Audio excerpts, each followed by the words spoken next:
감사드립니다. 오늘은 날마다 고백하는 감사라는 제목으로 말씀 증거할 때에 많은 은혜를 받으시기 바랍니다. 오늘은 올 한 해 동안 하나님께서 저와 여러분들에게 주신 모든 것들로 인해서 감사하는 이 감사의 절기입니다. 우리가 이제 절기 때 되면은 이 절기의 어떤 성경적인 근거라든지 기원 그런 것에 대해서 이제 쭉 살펴보곤 하는데 추수절에 대한 어떤 근거라든지 기원 이런 것에 대해서는 우리가 해마다 감사절마다 항상 반복해서 언급해온 것들 아니겠습니까? 중요한 것은 오늘 우리에게 주어진 이 감사의 절기에 하나님께서 우리에게 주신 모든 것으로 인해서 감사하는 그 마음과 행위가 중요한 것이죠. 여기에 물론 이제 신학적 의미를 따져야 되겠지만 사실 그걸 그렇게 매 순간순간마다 따지는 것은 그렇게 중요한 게 아닙니다. 절기는 기념일과 같습니다. 기념일이 있는 이유가 무엇입니까? 기념, 말 그대로 기념하라. 그 의미 있는 일, 기념할 만한 일들이 의미 있는 일이 아니겠습니까? 그 의미 있는 일을 항상 기억하고 지키자라는 의미에서의 어떤 특별한 날, 기념하는 날을 만든 것입니다. 이를테면은 3.1절, 3월 1일이 3.1절 아니겠습니까? 이 3.1절은 3.1운동, 독립운동 하시던 그 순국 선열들을 기억하자라는 의미에서 기념하는 날인데, 그게 이제 3.1절이니까 3.1절 그날 하루만 기억하자고 만든 날이 아닙니다. 항상 우리는 이 사실을 잊지 말고 기억하자. 우리 기억 속에서 이게 지워지면 안 된다. 그래서 매 해마다 그 하루를 정해서 기념하여 지키는 것 아니겠습니까? 옛날에는, 요즘에는 그런 게 없는데 제가 학교 다닐 때만 해도 여러분들도 마찬가지시겠지만 6월달 되면은 호국의 달, 반공의 달 해가지고 옛날 반공정신 그런 게 굉장히 투철했잖아요. 그래서 6.25 이제 6월 25일에 맞춰서 학교에서 이제 반공 표어 혹은 이제 포스터 대회를 했었습니다. 근데 그때 유행했던 문구, 처부수자 공산당 그런 것도 있겠지만, 처부수자 김일성, 목을 따자 김일성 이런 것도 있겠지만, 보통 이제 그 당시에 많이 했던 표어나 이 포스터 문구가 잊지 말자 6.25, 그죠? 여러분 기억하시죠?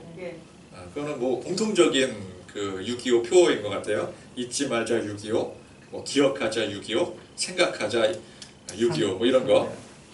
그러니까 잊지 않고 기억하기 위해서 그런 표어도 정하고 또 대회도 열고 이제 그렇게 하는 이유가 그날만 기억하자라는 의미가 아니잖아요. 그죠?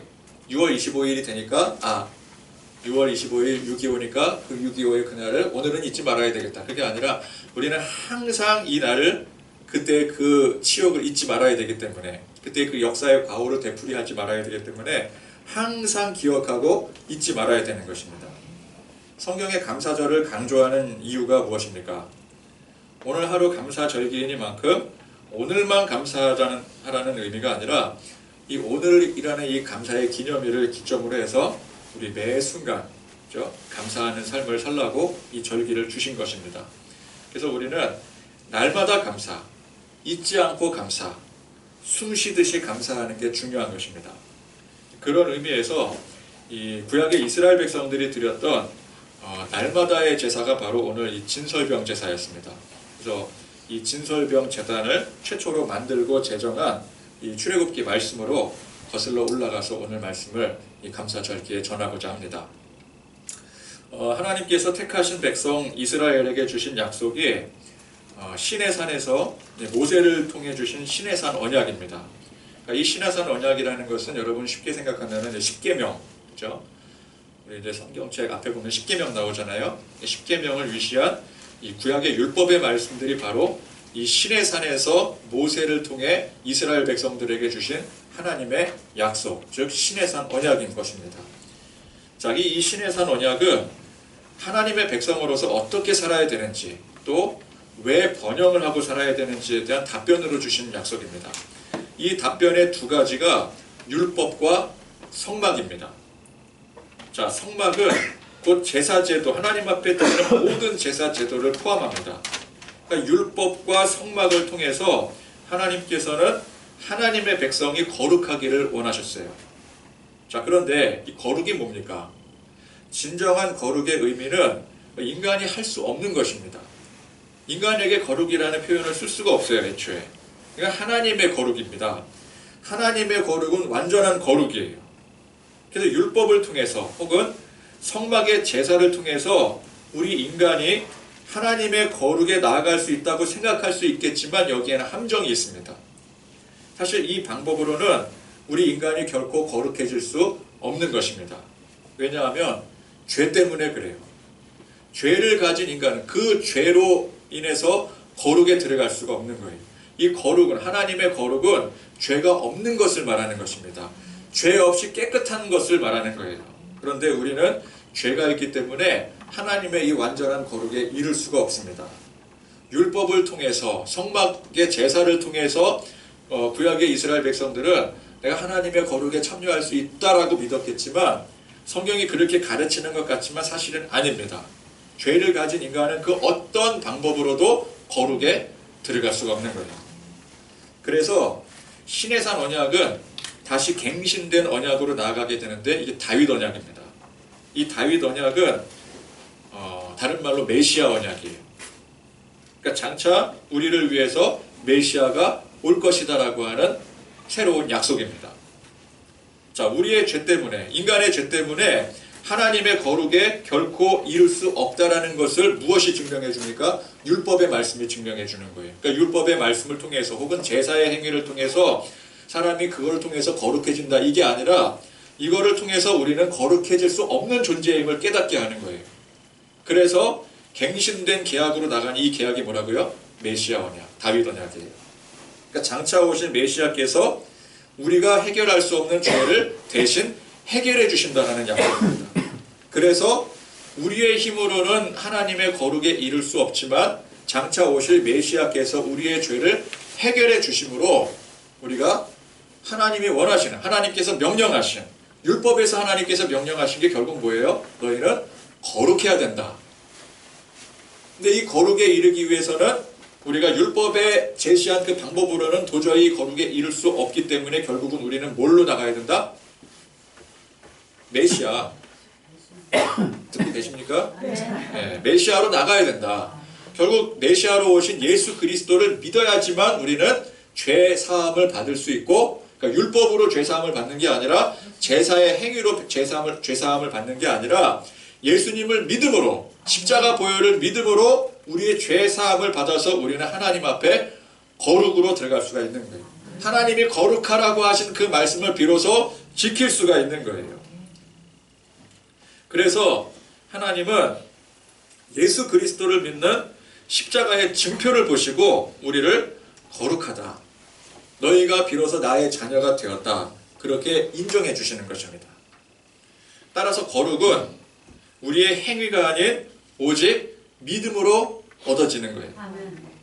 오직 믿었을 때 거룩하신 하나님의 자녀로 인정되었기 때문에 마땅히 그에 맞는 모습으로 변화되어 가면서 신실하게 진실하게 살아가는 것이지 우리의 삶의 노력으로 거룩해지는 게 결코 아닌 것입니다. 성도의 삶이 무엇이겠습니까? 우리는 여전히 거룩할 수 없는 연약한 죄성을 가진 인간이지만 우리 예수님께서 우리의 죄를 다 해결해 주셨지만 우리는 그럼에도 불구하고 죄 짓고 살아가잖아요. 왜? 세상이 죄의 속성을 가지고 있기 때문에 세상을 사는 한 우리는 이 죄의 속성을 또 버릴 수가 없는 거예요. 그러나 근본적으로 하나님은 우리의 본질적인 죄는 해결해 주셨어요. 그렇지만 우리는 여전히 이 죄성을 가진 인간입니다. 그렇지만 예수 그리스도의 십자가의 증표로 이를 믿는 믿음으로 거룩히 여김을 받았음에 감격하고 감사하며, 그래서 죽는 날까지 예수님 오시는 마지막 때까지 거룩한 백성답게 사는 훈련과 연단의 과정을 통해서 우리 진짜 거룩한 백성에 가까워지도록 한 걸음 한 걸음 우리 주님 앞에 더 가까이 나아가는 것입니다. 그러니까 구원받기 위해서, 복받기 위해서 열심히 순종하며 믿음에 사는 것이 아니라 이미 우리는 구원을 받았고 복을 받은 존재예요. 그렇기 때문에 그에 합당한 순종의 삶을 살아가는 것입니다. 그게 곧 거룩의 삶입니다. 하나님의 자녀로 인정받은 사람들이 하나님의 자녀로 인정받았기 때문에 거기에 합당하게 순종하며 살아가니 그게 곧 하나님의 거룩의 자녀가 되는 것이죠. 그래서 온전한 성도의 신앙은 자발적인 순종입니다. 시켜야 하는 것이 아니라 알아서 하는 거예요. 종의 자세가 아니라 상속자. 상속자는 누구예요? 아들. 아들의 자세인 거예요. 그래서 우리가 구약의 율법에 대한 말씀을 대할 때도 이 율법의 말씀을 열심히 잘 지켜야 복받고 구원받는다. 이거는 누구의 자세예요? 이건 종의 자세입니다. 이건 자녀의 자세가 아니에요. 여러분, 자녀들이 집에서 부모 말씀 잘 듣고 순종하는 게 그래야지만 내가 자녀로 인정받고 복받고 구원받는다. 그게 아니잖아요. 그죠? 그건 종의 자세예요. 그러나 내가 하나님의 자녀이기 때문에 나는 하나님의 자녀로서 마땅히 이 말씀을 지켜 행한다. 이거는 누구의 자세예요? 이건 아들의 자세인 거예요. 성막도 마찬가지입니다. 이 성막이라고 하는 것은 종교적 의식의 행위이자 기념물이 아니에요. 고대 수많은 신전들이 왜 또는 어떻게 지어졌습니까? 이를테면 각종 재해라든지 전쟁 또 불행 그런 문제들 속에서 해방되기 위해서 혹은 그들이 믿는 절대자 신이라고 하는 존재의 진노를 사지 않기 위해서 인간의 노력으로 지은 것들이에요. 그죠? 그 신전도 지어드리고 여러 가지 제사 행위들도 규정들도 만들어서 열심히 제사 드리고 신에게 숭배하는 행위가 그로 인해서 벌받지 않으려고 복 받으려고 이걸 뭐라 그래요? 이걸 우상숭배라고 하잖아요. 자, 성막에도 하나님의 성막에도 엄연한 규칙과 질서가 있지만 그게 무서워서 어쩔 수 없이 순종하거나 지키지 못하면 벌받을까봐 혹은 복을 받기 위해서 그렇게 경배하는 것이 아니라 이미 하나님의 자녀로 선택이 되어서 젖과 꿀이 흐르는 가나안 땅을 약속받았다라는 사실에 혹은 이 약속받아서 그 안에서 살고 있다라는 사실에 감격하여 자발적으로 하나님 앞에 나와서 기뻐하며 경배해야 되는 거예요. 그러니까 이방 종교 행위랑 다른 거예요. 구약의 이스라엘 백성들이 젖과 꿀이 흐르는 가나안 땅을 약속받은 것처럼 우리는 영원한 천국을 약속받았습니다. 이것이 얼마나 감격스러운 사실입니까? 우리의 행위로 얻어지는 게 아니라 오직 하나님의 은혜로 얻어진 거예요. 그래서 우리의 예배가 어떻게 돼야 되겠습니까? 자발적인 헌신이 되어야 되는 거예요. 우리 안에 정말 주님을 향한 이 예배를 향한 기쁨과 감격의 고백으로 전능하신 하나님 앞에 즐거이 기뻐하며 나가야 되는 것입니다. 예배 안 드리면은 벌 받을까봐 혹은 복을 못 받을까봐 사업하는 거 잘 안 될까봐 돈을 좀 못 벌까봐 우리 자녀 안 될까봐 우리 지난 주간이 이제 수능 주간이었잖아요. 이제 수험생 부모들은 이번 수능에 우리 아들이 우리 애가 잘 봐야 되는데 혹시 내가 교회를 빠지면은 시험 성적 안 나올까봐 그래서 이제 주일날 나오기도 하고 근데 그렇게 이제 주일 섬기는 사람들 예배 드리는 사람들 많잖아요. 이번 주일날 이렇게 교회 안 나갔더니 교통사고가 나고 뭐 이렇게 그 직장에서 문제가 생기고 그러면 이제 무슨 생각을 합니까? 아, 내가 교회를 안 나가서 벌 받았구나. 뭐 그런 생각 하잖아요. 그러면 그 사람은 예배 드리는 목적이 뭐예요? 벌 받지 않기 위해서, 복 받기 위해서. 근데 그렇게 우리가 예배 드리고 또 헌금하고 헌신하는 게 아니에요. 기쁨으로, 감사함으로, 그렇죠? 정말 내가 예배 드리는 마음이 그 중심이 하나님 앞에 드려지기 때문에 예배 드리고 싶어서 자발적으로 해야 되지 억지로 어떤 목적을 이루어야 되니까 한다면 그걸 안 하니만 못한 거예요. 여러분, 목적이 있는 예배는 그걸 억지로 드리는 거예요. 그렇죠? 만약에 그 목적을 이루었다. 그럼 예배 드릴 이유가 없는 거잖아요. 예를 들어 내가 사업을 잘 해야 돼. 내 자녀가 복을 받아야 돼요. 아니면 돈을 많이 벌어야 돼. 그 목적으로 예배를 드려요. 내가 하나님 앞에 예배를 열심히 드리면 이러한 목적을 이룰 수 있을 거야. 하나님께서 축복해 주실 거야. 그렇게 예배를 드립니다. 그런데 어떤 방식으로든 그 내가 목적한 바를 이루었어요. 충분히 이루었어. 그럼 그 사람에게는 예배 드릴 더 이상 당위성이 없어지는 거예요. 그죠? 목적을 이루었으니까. 그렇게 드리는 게 예배가 아니라는 거예요. 전통적으로 우리가 하나님 앞에 교회에서 그렇게 가르칩니다.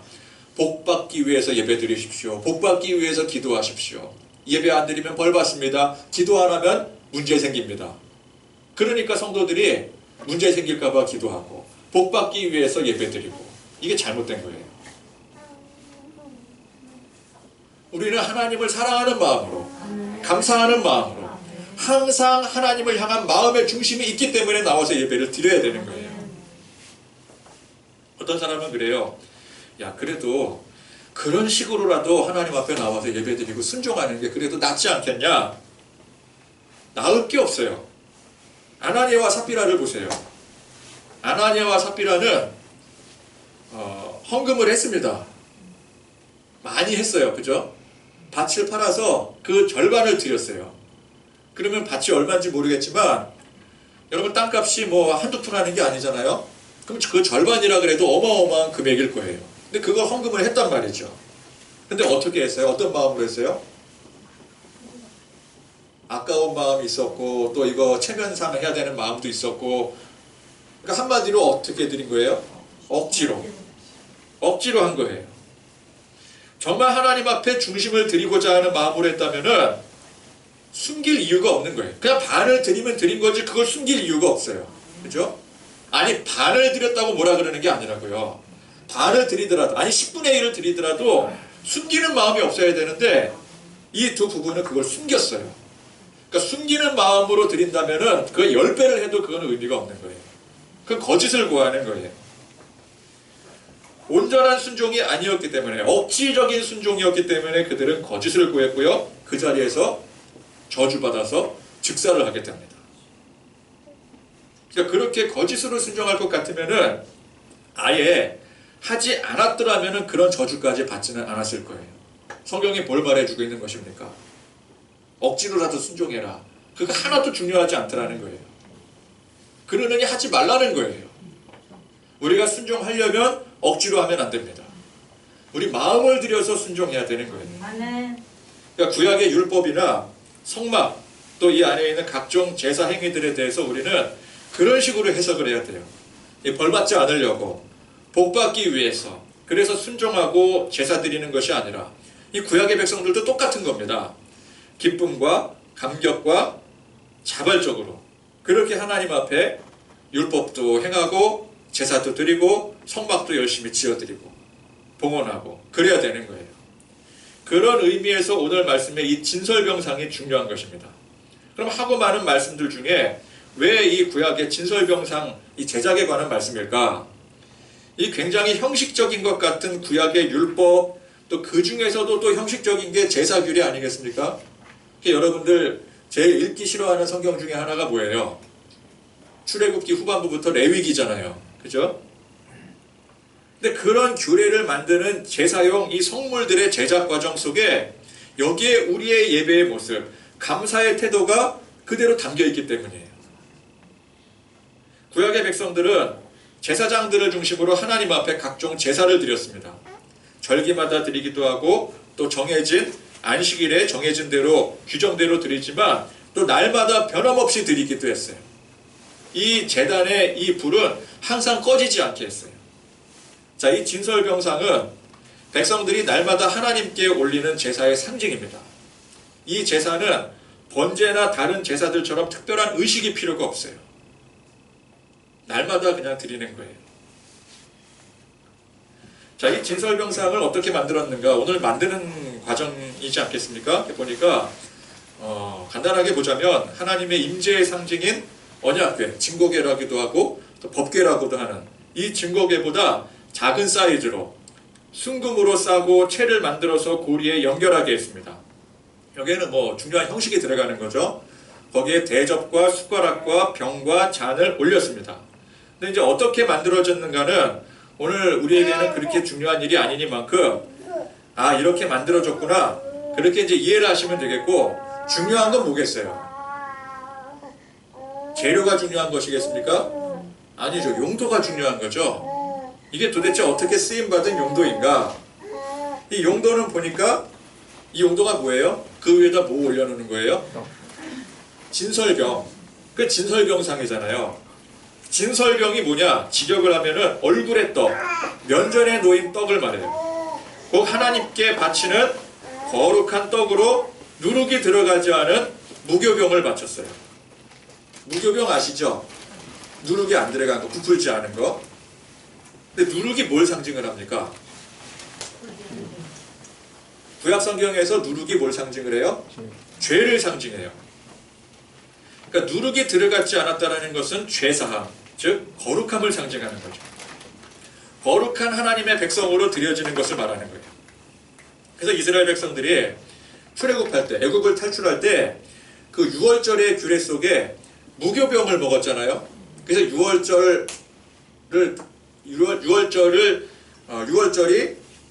다른 말로 무교절이라고도 하죠. 그러니까 유월절이랑 무교절 절기가 이어지게 되잖아요. 그럼 출애굽의 의미가 무엇입니까? 죄악된 세상을 상징하는 애굽에서 하나님께서 하나님의 백성을 건져주심으로, 즉 구원해 주심으로 이들이 하나님의 백성이 되었다라는 게 이 출애굽의 의미예요. 그죠? 이 상징은 뭘로 이어지게 돼요? 메시아 언약으로 이어지게 되어서 세상 죄악 가운데 방황하던 우리를 예수 십자가의 보혈로 하나님의 자녀로 삼아주신 거예요. 그게 연결이 되는 것이죠. 그러니까 이 무교병은 영적으로 볼 때 오직 하나님 앞에 택함 받은 백성들, 하나님의 자녀들만 먹을 수가 있는 거예요. 구원의 은총이요 특권인 것입니다. 자, 이 떡은 항상 끊이지 않고 상위에 들여져야 됐어요. 그리고 각 지파를 상징해서 12덩이를 올리게 됩니다. 그러니까 이 진설병을 드리는 것은 이스라엘 전체를 하나님 앞에 바치는 행위인 거예요. 이는 곧 하나님의 택함 받은 모든 백성들을 의미하는 것입니다. 그래서 이 진설병상 그 자체가 중요하다기보다는 그 위에 받쳐지는 그 12덩이의 떡이 중요한 것이죠. 용도가 중요한 거예요. 그러니까 우리를 구원하신 하나님의 무한하신 은혜의 상징이 되는 것입니다. 구약의 이스라엘 백성들에게는 애굽에서 구원하신 하나님의 은혜, 이게 중요한 거였잖아요. 출애굽에 있어서. 근데 이것이 궁극적으로 우리를 세상 죄, 사망, 권세로부터 구원하신 그 은혜를 고백하는 게 이게 이 진설병상에 드리는 제사의 의미가 되는 것이죠. 그러므로 이 은혜에 감격한 백성들이 자발적인 헌신으로 하나님이 우리 백성들을 저 애굽의 종살이, 노예살이 하고 있었던 우리를 이 적과 꿀이 흐르는 땅으로, 가나안 땅으로 인도해 주셨잖아요. 얼마나 감사합니까? 자발적인 헌신으로 하나님 앞에 즐거이 기쁨으로 이 은혜의 떡을 바치는 거예요. 이스라엘 지파를 상징하는 12덩이를 드렸으니 이는 곧 내 모든 것을 하나님 앞에 드립니다. 바칩니다. 완전히 하나님 앞에 의탁합니다. 라는 고백으로 드리는 거예요. 이게 이방 우상숭배의 인신공양과는 전혀 다른 것입니다. 우상숭배에도 인신공양이 있죠. 그죠? 내 몸을 드리잖아요. 아니면 내 자식을 드리든가. 그죠? 그러니까 나의 전부를 드린다라고 하는 것은 내 모든 것이 하나님께 속해 있음을 고백하는 거예요. 이거는 인신공양과 달라요. 인신공양을 해서라도 나는 복을 얻겠다 라든지, 근데 인신공양은 내가 죽는데 무슨 복을 받아요? 어쨌건 그러니까 내가 나를 희생하지 않고 자꾸 뭐 이렇게 처녀를 희생을 하거나 내 자녀를 희생하거나 그러잖아요. 아니 내 자식을 희생을 해서 왜 내가 복을 받기를 바래요? 그게 무슨 복이에요? 근데 우상 종교들은 그래요. 그렇죠? 그러나 하나님께 드리는 것은 내가 죽어서 하나님 앞에 제물이 되는 게 아니에요. 내 모든 것이 하나님께 속해 있음을 고백하는 것입니다. 내 전부가 하나님께 속한 만큼 우리가 무슨 걱정 근심이 있겠어요. 내 모든 것은 하나님께 속해 있는데 우리는 그렇게 생각을 해야 돼요. 그래서 우리는 그저 하나님의 은혜 가운데 감사와 찬양의 고백만 드리면 되는 거예요. 하나님 앞에 뭘 굳이 구하지 않아도 돼요. 내가 이미 하나님 앞에 속해 있는데 뭘 구해요? 하나님이 알아서 주시는데. 우리는 하나님께서 알아서 주심을 믿고 고백하며 살면은 우리 살면서 필요한 것들, 뭐 걱정, 의심, 그거 하나님 앞에 하나도 고백하지 않아도 돼요. 그저 기쁨으로 감사함으로 하나님 앞에 드리기만 하면 되는 거예요. 그래서 이스라엘 백성들이 진설병상에 드리는 이 제사 행위야말로 속죄제나 화목제와 같은 그런 거국적인 제사 못지않게 중요한 제사인 것입니다. 자, 그리고 이 진설병 제사가 중요한 게 뭐예요? 이것이 항상 끊어지지 않는 제사로 날마다 매일 바쳐지는 제사라는 것입니다.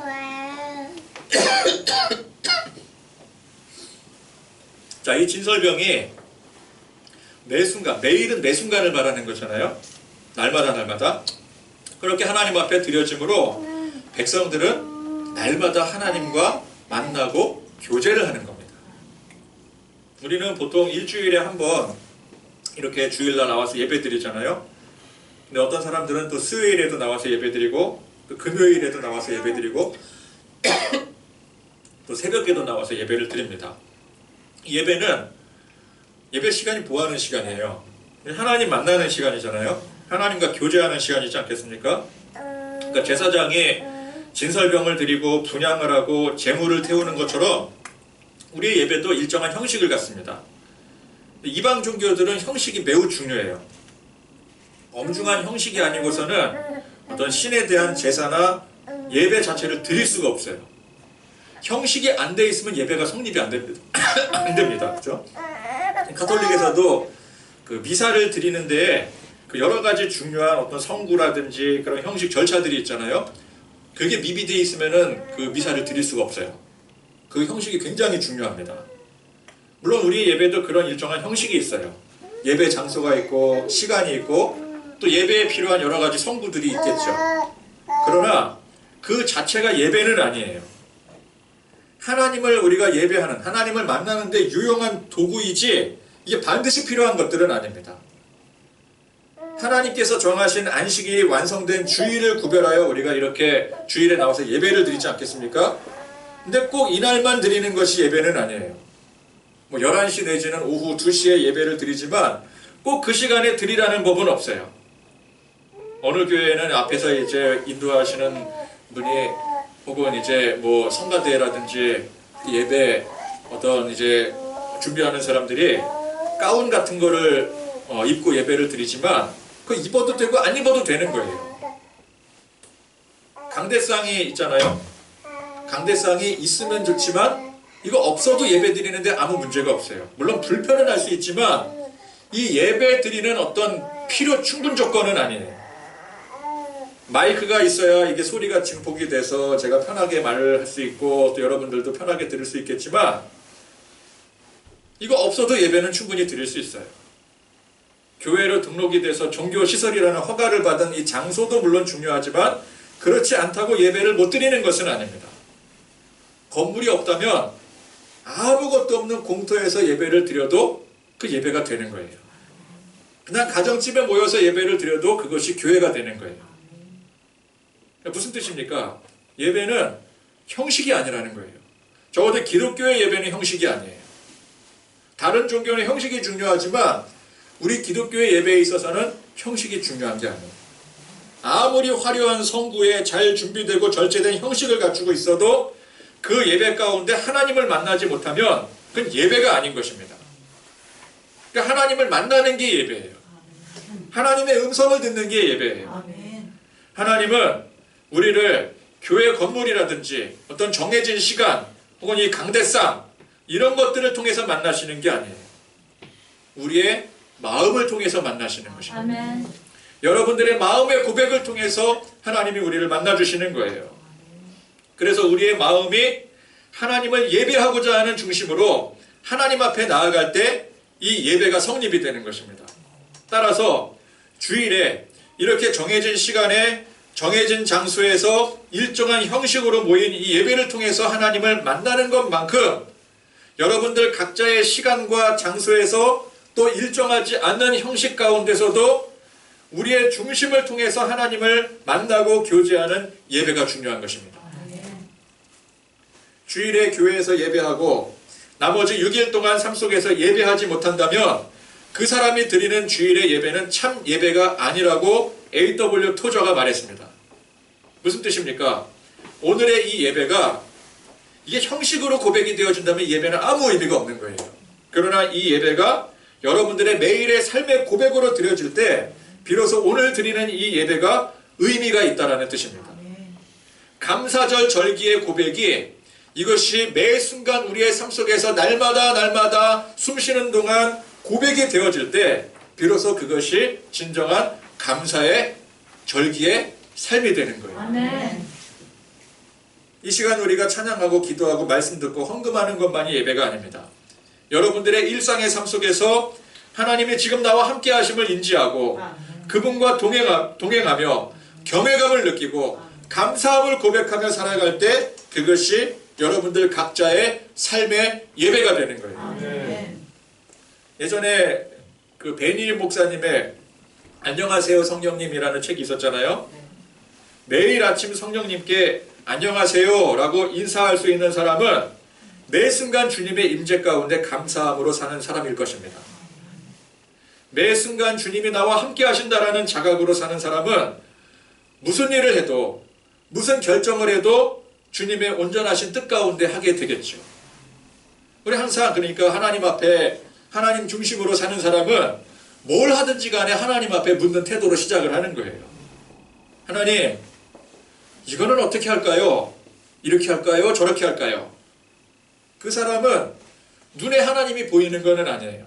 그러나 마음의 눈, 영적의 눈으로 날마다 하나님을 뵙고 만나는 것입니다. 그게 삶의 습성으로 배어 있는 거예요.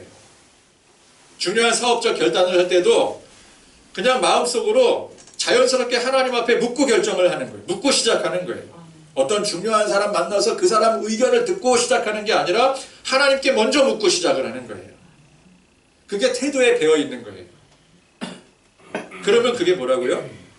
그게 삶의 예배인 거예요. 그게 하나님을 만나는 것입니다. 매 순간 하나님을 묵상하며 하나님의 뜻 가운데 일하며 그렇게 살아가면은 거기에 놀라운 일이 일어나게 돼요. 이걸 뭐라 그래요? 영감이라고 하죠. 영감. 날마다 묵상하는 사람에게 이 영감 어린 아이디어가 떠오르게 되고요. 영감 어린 작품이 탄생하게 되고 영감 어린 곡이 작곡이 되게 되고 공부도 영감을 가지고 하는 거예요. 그렇게 매일의 예배를 드릴 줄 아는 사람은 주일이 기다려지는 겁니다. 정식으로 정해진 시간 안에 하나님을 만나며 온전히 예배드리는 이 시간이 어찌 기다려지지 않을 수 있겠습니까? 내게 주어진 시간 중 가장 중요한 시간이며 가장 기쁜 시간이 되는 거예요. 어찌 다른 용무 때문에 이 시간을 어길 수 있겠습니까? 지각을 할 수 있겠습니까? 매일 드리는 진설병처럼 우리의 삶이 예배자로서의 온전한 삶이 되어서 주일의 예배가 기쁨과 감격과 소망이 넘치고 오늘 감사절의 이 진설병 제단이 매일 여러분들의 삶의 제단으로 드려져야 되는 것입니다. 오늘 이 추수감사절을 맞이해서 우리 성도들이 여기 앞에도 이렇게 단이 있잖아요. 제단을 열심히 쌓았잖아요. 그죠? 여기 안에 이제 뭘로 쌓았는지는 이거 이제 걷어보면 나옵니다. 근데 이제 제단을 열심히 쌓고 또 감사의 상징이라고 할 수 있는 오곡백과들을 올려놓았어요.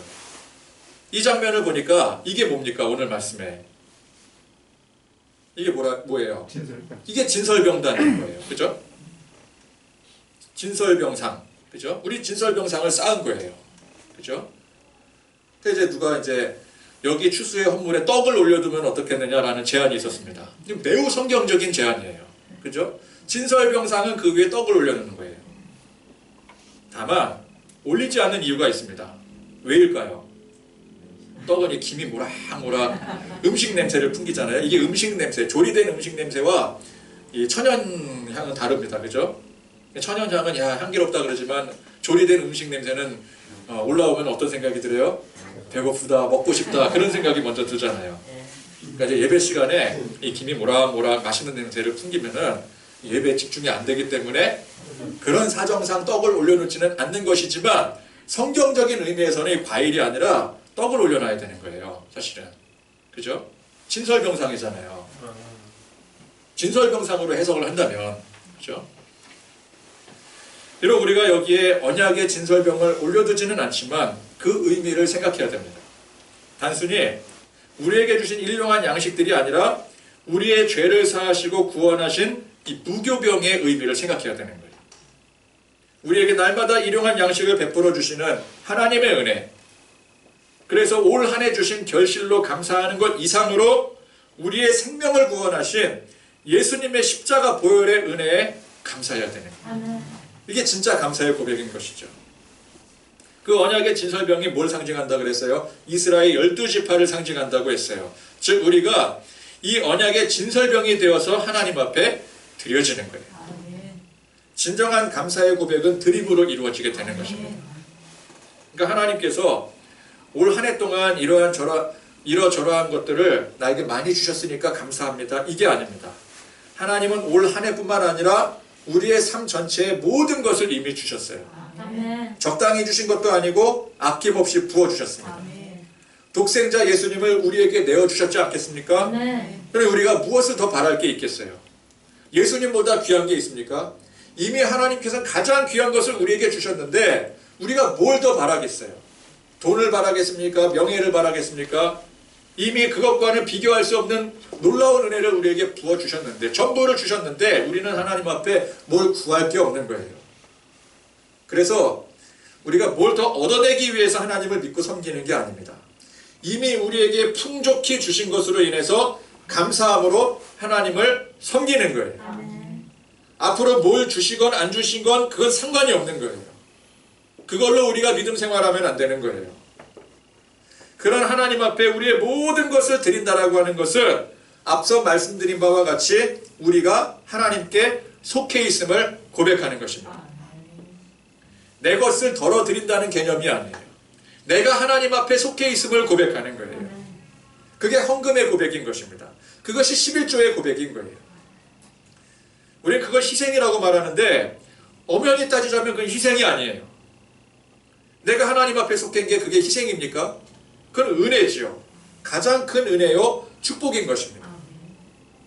오늘 이 감사의 절기에 이스라엘 백성들이 매일 하나님 앞에 드린 이 진설병의 의미를 헤아려서 우리 하나님 앞에 이 감사의 절기를 넘어서 매 순간 감사와 찬양과 영광의 고백으로 사실 수 있는 그런 저와 여러분들이 되시기를 간절히 소망합니다.